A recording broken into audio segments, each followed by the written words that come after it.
¿Listos? Que Dios les bendiga, hermanos. Gracias por estar pendiente de estos estudios. En esta oportunidad quiero hablarles sobre la parábola del sembrador. Usted la encuentra en Mateo capítulo 13. Vamos a leer esa parábola y vamos a encontrar ahí un proceso que Dios desarrolló o que Dios estableció para que nosotros vayamos en diferentes etapas para que la semilla pueda dar fruto. ¿Se recuerda? Ahí está el sembrador, que es el Señor. La palabra es la semilla y nosotros somos la tierra. Entonces Dios dice que espera que nosotros le glorifiquemos. ¿Cómo? Dando mucho fruto y demostrando que somos sus discípulos. Pero para que lleve ese proceso a cabo, necesitamos darnos cuenta de que la semilla tiene que pasar por diferentes etapas o por diferentes procesos. Eso es lo que le quiero mostrar en la parábola de Mateo 13, la parábola del sembrador. Recuérdese que en Isaías 55, 10, por ahí el Señor dice que la palabra es como la lluvia que desciende, como la nieve que desciende y riega la tierra. Así es la palabra del Señor, dice que sale de su boca y que va a venir aquí a nosotros y va a ser el fruto, va a ser el propósito para el cual Él envía. No va a volver vacía. Eso es lo que dice en Isaías 55. La palabra del Señor es esa semilla que viene a regar nuestra vida para que podamos tener una vida fructífera. Eso es lo que Dios quiere, que nosotros le glorifiquemos dando mucho fruto. Pero se ha preguntado por qué muchas veces parece que estamos estériles, parece que estamos, hermanos, dando vueltas en la misma situación y no vemos que haya fructificación en nuestra vida espiritual, ni en nuestra vida almática, ni en nuestra vida terrenal. Es decir, no vemos una buena comunión con nuestra familia, con nuestra esposa, nuestros hijos no se están criando a veces como Dios quiere. ¿Por qué a veces una persona puede sufrir esas cosas? Porque no está desarrollando el proceso que Dios quiere. Porque te puedo asegurar algo, el problema no es ni el sembrador ni la semilla. El problema está en nosotros. Entonces, ¿qué necesitamos? Aprender qué es lo que Dios quiere hacer, cuál es el proceso que ha establecido Él para que demos mucho fruto. Amén. Entonces, Mateo capítulo 13, verso 3, ahí encontramos el primer grupo. Y les habló muchas cosas en parábolas diciendo, he aquí el sembrador salió a sembrar, y al sembrar parte de la semilla cayó junto al camino, y vinieron las aves y se las comieron. Eso lo explica el Señor. Mira el primer grupo junto al camino, tiraron la semilla. Claro, ¿y cómo no se le iban a comer las aves? Si dice sembró esa semilla. ¿Qué quiere decir eso? El Señor lo explica en Mateo 13, 19.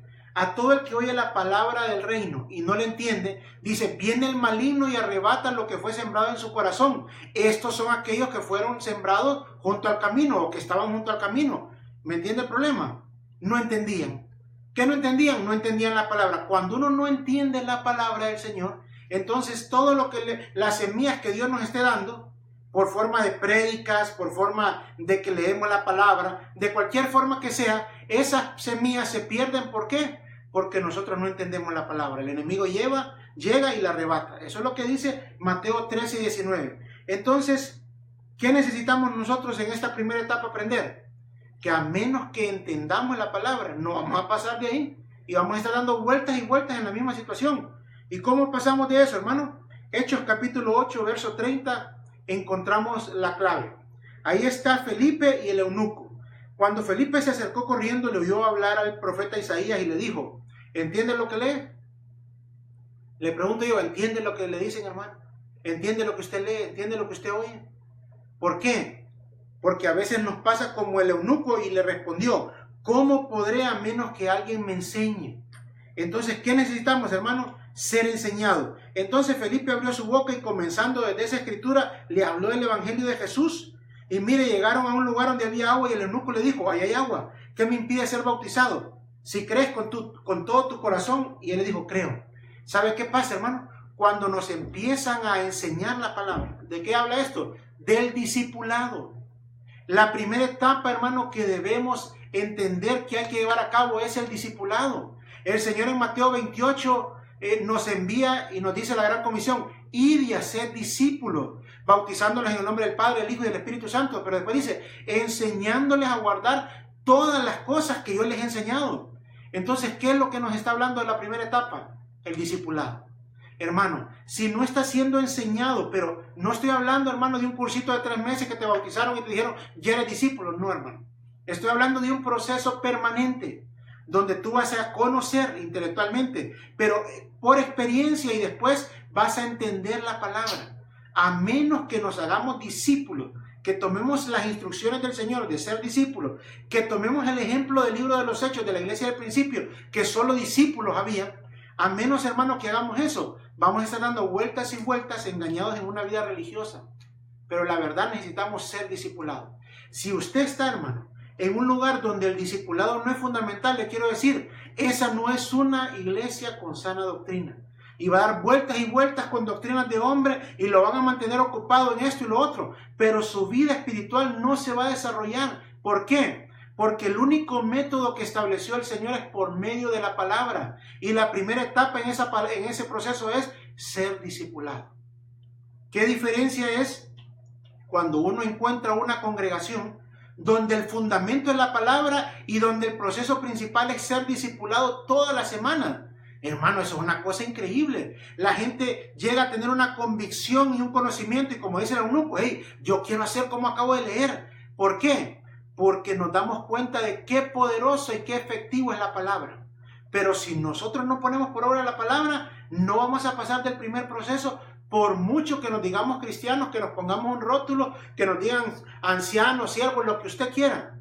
Si no somos discípulos, solo si somos oyentes o creyentes, no necesitamos llegar al discipulado, pero le vuelvo a decir, no es un discipulado de un cursito o dos cursitos, es un proceso permanente de conocer toda la palabra. Amén.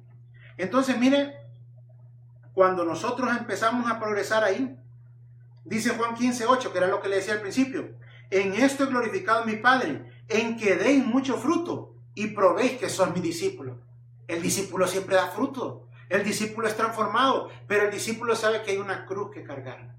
El discípulo sabe que hay que negarse a sí mismo. El discípulo sabe que lo más importante es el compromiso con la verdad de la palabra del Señor, no con ningún hombre. No. Mire, Felipe no le empezó a hablar de su ministerio, pero ahora los hermanos, ¿de qué los escuchamos hablar? Te invito a mi ministerio. Y todos se identifican con el ministerio, ministerios denominacionales hechos por hombres, pero no con la palabra del Señor. Ese es el gran problema. ¿Por qué? Porque como no han sido instruidos de acuerdo a la Escritura, sino que de acuerdo a las doctrinas de hombres, se hacen discípulos de los hombres y no discípulos del Señor. Y cuando aparece alguien como los bereanos que escudriñaban lo que Pablo, el hombre que Dios escogió para darnos el canon bíblico en su mayoría en el Nuevo Testamento, ellos dijeron, vamos a escudriñar lo que Pablo dice, y comprobaban a ver si era así. Y el Espíritu Santo los alaba y dice, estos eran más nobles que los de Tesalónica. ¿Ve la diferencia? Pero ahora, ¿qué le dicen a los bereanos? Usted es un rebelde, usted está contra la visión, usted es un insujeto. ¿Por qué? Porque no estás en un lugar donde el discipulado es fundamental. Pero cuando estás en un lugar donde la palabra es lo más importante, tú sabes, hermano, que conocer y entender la palabra es lo más importante para poder ponerla por obra y vivir la vida que Dios quiere de glorificarlo, dando mucho fruto. Veamos el siguiente grupo. Mateo 13:5. Otra parte cayó en pedregales donde no tenía mucha tierra y enseguida brotó porque no tenía profundidad de tierra. Pero cuando salió el sol se quemó porque no tenía raíz y se secó. Esto lo explica el Señor en ese segundo grupo. Miren, era una tierra donde no tenía profundidad. Mateo 13:20. Y el que fue sembrado en estos pedregales, habían piedras, este es el que oye la palabra y luego la recibe con gozo, mas no tiene raíz en sí. Es temporal, que venida la aflicción y la persecución por la palabra se ofende. ¿Sabe qué, hermano? Como no nos han enseñado el proceso anterior de ser discipulados, cuando tomamos la cruz ya no nos gusta. ¿Por qué? Porque vienen aflicciones. Queremos quedar bien con los hombres, como Pablo dijo. Si yo quisiera agradar a los hombres, ya no soy siervo de Dios. Pero mire qué dice 1 Pedro 1:6. En lo cual os regocijáis grandemente, aunque ahora, por un poco de tiempo, si es necesario, seáis afligidos con diversas pruebas. Hay que ser afligidos a veces con pruebas, hermano. ¿Pero para qué dice? Para que la prueba de vuestra fe. Entonces, ¿qué es lo que Dios le prueba a uno, hermano? La fe. ¿Por qué vienen situaciones difíciles en la familia, en el trabajo, en la sociedad en general? ¿Por qué? Para ver cómo reaccionamos. La prueba, no lo olvide, es de la fe. Entonces la aflicción, Dios no quiere ver si usted sabe, o si usted tiene, o si usted puede. Eso no le interesa al Señor. Lo que el Señor quiere probarle es si usted le cree. Pero ¿cómo le va a creer y cómo va a tener esa firmeza en la palabra a menos que haya sido discipulado? Por eso los discípulos, hermanos, el Señor les dijo, ustedes están tomando mi cruz. Muy bien. Y después dice, entonces, ¿saben qué va a pasar? Va a ser igual que aquel hombre que puso su casa sobre la roca, que van a venir lluvias, tormentas, tempestades y su casa no va a caer. Entonces, si estás en una prueba y sientes que te estás ahogando y que te están destruyendo, te quiero decir algo, no estás poniendo por obra la palabra. Porque si estás poniendo por obra la palabra, sabes que esa prueba no te va a destruir, porque tú estás afirmado sobre la roca, porque estás poniendo por obra la palabra. Ve cómo una etapa lo lleva a la otra. Somos discipulados y ahora sabemos que tienen que venir las pruebas. Y dice aquí también, en el verso 21, que venida la persecución por la palabra, algunos se ofenden. ¿Qué pasa? Ahora no quieren ser ofendidos. Pablo dice en Gálatas, ellos nos obligan a circuncidarnos solo para no padecer persecución. ¿Pero persecución por qué? Porque ellos querían que Pablo hiciera los ritos y cosas del antiguo pacto. Pero Pablo les dijo, no nos sometimos a ninguna esclavitud, para que ellos querían espiar nuestra libertad. Si hay gente espiando ahora la libertad que tenemos en la gracia. No estoy hablando de libertinaje, ya lo hemos explicado en el estudio de la gracia. Pero sabemos que no tenemos nada que ver con los ritos y sobre todo con el énfasis que hacen en primicias, diezmos, ofrendas. No, ahora es una vida de ofrendas voluntarias por gratitud. Pero cuando uno se para firme como discípulo, vienen las persecuciones. Y algunos se ofenden y dicen, no, es que así no es, hermano, mire, es que estamos, hermano, mal porque se están ofendiendo con nosotros, están diciendo que estamos aquí, que estamos allá. Hermano, si vas caminando firme, se van a ofender. ¿Sabes quiénes? Los fariseos. ¿O no te recuerdas que se ofendieron con el Señor? Incluso los discípulos se llegaron a ofender, pero como sabían que eran discípulos, siguieron adelante. Dijeron una oportunidad, Señor, ¿sabes que eso que dijiste se ofendieron los fariseos? Y el Señor les dijo, ¿se quieren ir ustedes también? ¿Y a quién iremos? Cuando uno tiene un compromiso con el discipulado, sabe que aunque la palabra sea fuerte, hay que resistirla, hay que permanecer en ella y hay que ponerla por obra. Después le voy a comentar o le voy a compartir otro tema sobre la palabra refinada que se da en muchos lugares, pero no palabra integral. Y por eso la gente cuando escucha la verdad del evangelio se ofende, porque no le gusta padecer persecución ni sufrimientos por causa de la palabra. Pero ese es el ejemplo que nos dio el Señor y es el ejemplo que nos dieron los apóstoles.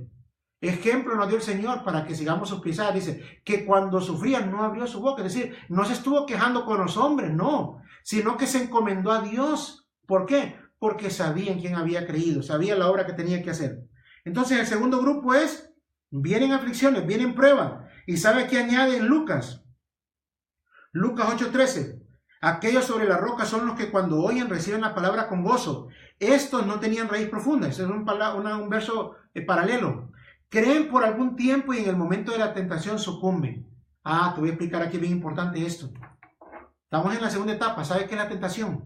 La tentación se lo voy a explicar lo que dice Santiago capítulo 1. Bienaventurado el varón que soporta la prueba, que va a recibir corona cuando parte la prueba viene después de la bendición. Pero es una prueba de fe. Como creíste, por la gracia tenemos entrada por esta fe.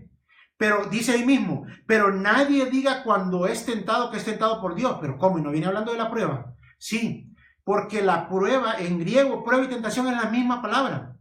La diferencia es que la prueba de la fe la pone Dios y la tentación la pone el enemigo. ¿En qué manera? Veamos el ejemplo del Señor Jesús. Fue llevado al desierto para ser tentado, pero estaba en medio de una prueba. 40 días sin comer y sin beber. Bueno, sin comer, dice realmente. Y entonces cuando estaba en lo más difícil, que ya iba a probar la prueba, llegó el enemigo a tentarlo. Pero note, le quiero explicar bien la tentación. Y le dijo, pero si tú eres el Hijo de Dios, del hombre, el Hijo de Dios, dile a esas piedras que se conviertan en pan y asunto resuelto. ¿Sabe qué es la tentación? Es la salida fácil a la prueba de la fe. Si el Señor te está probando en la fe, hermano, para que confíes en Él, para que tomes decisiones fundamentadas en la palabra, porque le vas a creer a Él, el enemigo va a llegar en medio de esa dificultad que Dios te va a probar, para que tú tomes una decisión fácil, una salida de fe.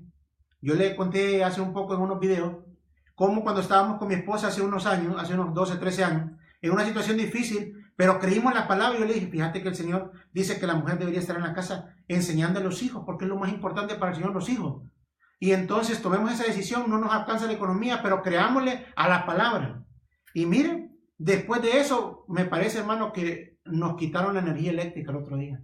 Y uno dice, entonces mira, es una mala decisión. No, esta es la prueba. Tenemos que permanecer firmes. Y como al mes ya estaba ganando el doble, más de lo que ganábamos juntos. Y empezamos a pagar nuestras deudas y salir de todo compromiso con los hombres. ¿Por qué, hermano? ¿Cómo fue dado ese fruto?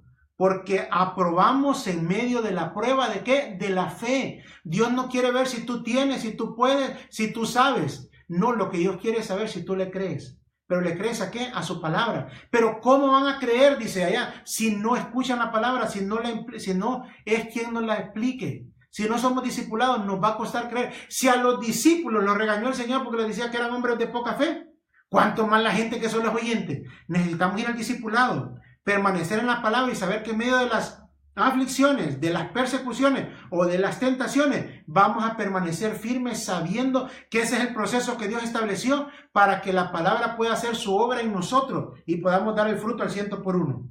Sigamos. Tercer grupo. Mateo capítulo 13, verso 7. Otra parte cayó entre espinos y los espinos crecieron y la ahogaron. Esta es la tercera etapa. En el verso 22 lo explica el Señor. Y aquel en quien se sembró la semilla entre los espinos, este es el que oye la palabra, mas las preocupaciones del mundo y el engaño de la riqueza ahogan la palabra y se queda sin fruto. Hermano, esto es tremendo. ¿Por qué? Porque miren, ya pasaron la primera etapa, empezaron a ser discipulados. Ya pasaron la segunda etapa donde saben que hay que permanecer en medio de las dificultades. Pero en esta etapa aparece el enemigo. Y eso lo vemos ahora a diestra y siniestra en la cristiandad. Hablándoles del engaño de las riquezas, de las preocupaciones del mundo. ¿Qué es lo que está el enemigo, hermano? Queriendo que te enfoques en el dinero. Por eso Pablo nos dice en 1 Timoteo 6:9, los que quieren enriquecerse caen en lazo y en deseos necios y dañosos que hunden a los hombres en la ruina y en la perdición. Porque la raíz de todos los males es el amor al dinero, por el cual codiciándolo alguno el dinero, y se extraviaron de la fe, se torturaron con muchos dolores. Pero miren lo que nos dice a nosotros. Pero tú, hombre de Dios, huye de estas cosas. Entonces, ¿qué es lo que pasa en la tercera etapa? El enemigo viene y te quiere hacer que te enfoques en el dinero, que te enfoques en las riquezas. Hermano, el discipulado es un llamado para salir del mundo, porque sabéis, dice, que las cosas que hay en el mundo, la arrogancia de la vida, la vanidad de los ojos, los deseos de la carne, no provienen del Padre. Entonces, cuando entendemos eso, sabemos que tenemos la mirada en una vida que esté en los cielos. Pero ¿qué escucha ustedes de los púlpitos ahora? La falsa doctrina de la prosperidad que dice 1 Timoteo 4, que es la doctrina de demonios que iba a venir en los últimos tiempos, que solo es dinero. Y mire, para sacar el dinero a la gente, traiga sus diezmos, sus ofrendas, sus primicias, haga su pacto. ¿Por qué, hermano? Porque están queriéndote hacer caer en la tercera etapa, en el engaño de la riqueza. Que cuando empiezas a ver un poquito que el Señor te está sacando ya de las dificultades económicas, como le conté hace un poco sobre el ejemplo que pasó en mi vida con mi esposa, entonces, ¿qué nos quieren hacer caer? En el engaño de la riqueza. Pero la vida del hombre, dijo el Señor, cuidado, porque la vida del hombre no consiste de los bienes. No es el más espiritual el que está bendecido. Por eso es que son engañados ahora muchos por pastores que hacen apariencia de que son ricos, cuando deberían de ser vergüenza, porque ese no es el ejemplo que dejó ni el Señor, ni sus apóstoles, ni sus siervos. Esos no son. Pero la gente, como no conoce la palabra, como le han predicado un evangelio light, que no saben que hay que sufrir y persecución por causa del evangelio, fácilmente los engañan en la tercera etapa, en la etapa del engaño de la riqueza. Montones de gente están siendo arrastradas porque no conocen, hermano, la verdad del evangelio. Mire este verso que tengo acá. Mateo 6:25. No se preocupen por vuestra vida, qué van a comer, qué van a vestir, qué van a beber. ¿Por qué? Miren los aves, ni trabajan, ni siembran, y el Señor las alimenta. Miren los lirios, ni hilan, ni trabajan, y Dios los cuida y los viste de gloria. ¿Cuánto más va a ser por ustedes, hombres de poca fe? Entonces, cuando conocemos la verdad del evangelio, nos damos cuenta de algo. Nuestro compromiso es con la palabra y con la verdad.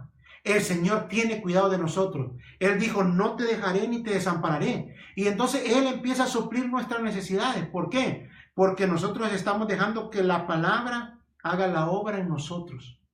La obra de que la empezamos a conocer, a entender, a poner por obra, de que empezamos a permanecer en medio de las pruebas de la fe y de que el engaño de la riqueza no nos va a engañar a nosotros. Va a engañar a los demás en el mundo. Eso es lo que está. Mire, ¿por qué la gente estudia? ¿Por qué la gente trabaja?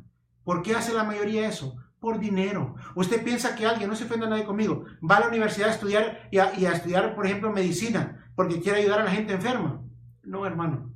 Pero lastimosamente en medio de las congregaciones eso es lo que están haciendo, promoviendo la sabiduría humana, la codicia, la avaricia, que es una forma de idolatría, dice el apóstol Pablo en el Nuevo Testamento, y eso es lo que encontramos ahora, un montón de gente que piensa que el evangelio es un llamado a la riqueza, y como eso les hicieron creer, porque no conocen la verdad, fácilmente los engañan, y así están engañados como engañaron los fariseos a sus discípulos. Pero qué triste que los llevaron al infierno, lo dijo el Señor.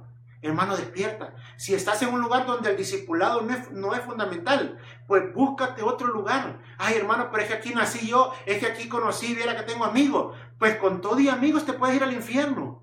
Hermano, qué fuerte eso. Pero eso es lo que pasa, que como no estamos acostumbrados a la palabra que nos confronta, sino como dice 1 Timoteo, dice, y en el final de los tiempos algunos rechazarán, dice, que no les gustará la sana doctrina, sino que se harán maestros conforme a sus propios deseos. Que no nos pase eso, hermano. Que no queremos escuchar la sana doctrina, sino que queremos maestros que nos digan lo que nosotros deseamos. ¿Y qué es lo que deseamos? Lo que traemos del mundo. Tener una vida santa, una vida sana, próspera. Paz y prosperidad, hermano, en estas fiestas que vienen. Eso es lo que se dice para todo el mundo. Eso es lo que quiere todo el mundo. Prosperidad. Pero eso es lo que te llamó el Señor. El Señor te llamó para salir de este sistema del mundo y llevarte a la vida eterna, a una vida gloriosa, a una vida de la piedad. Veamos el cuarto grupo. Entonces el tercer grupo es el engaño de las riquezas, hermano. Y el cuarto grupo, dice la Escritura, verso 23, pero aquel en quien se sembró la semilla en tierra buena, este es el que oye la palabra, la entiende, y este sí da fruto y produce uno a 100, otro a 60 y otro a 30. Mire, entonces estos son ya el cuarto etapa. Cuando empiezas a ver tu vida fructificar en tu nivel espiritual, en la comunión con tu esposa, si eres casado, con tu familia, con tus hijos, donde empiezas a ver, hermano, la bendición del Señor, pero la bendición del Señor es integral. En espíritu, alma y cuerpo nos quiere encontrar irreprensibles para su venida. ¿Pero cómo? Tenemos que ser discípulos. ¿Pero cómo? Tenemos que ser formados. ¿Pero cómo? Tenemos que saber que es una vida de fe y en medio de esa fe van a venir las pruebas para que nosotros, hermano, avancemos. A menos que nos demos cuenta de esta realidad y tomemos decisiones ahora, vamos a estar recibiendo palabras, semillas y no va a pasar nada. Te quería compartir este tema porque es fundamental que nos demos cuenta de que Dios quiere que nuestra vida se llene de fruto, que lo glorifique a Él. Pero eso es un proceso que hay que recorrer, un proceso de discipulado donde hay un compromiso, donde hay que tomar una cruz, donde hay que llegar, hermano, hasta donde Dios quiere y no caer en el engaño de la riqueza, como muchos ministerios que empezaron bien han caído, como muchos siervos han caído y como muchas ovejas están cayendo. ¿Por qué? Por no conocer la verdad del evangelio, de la sana doctrina. Que Dios te bendiga, hermano. Te espero en la próxima.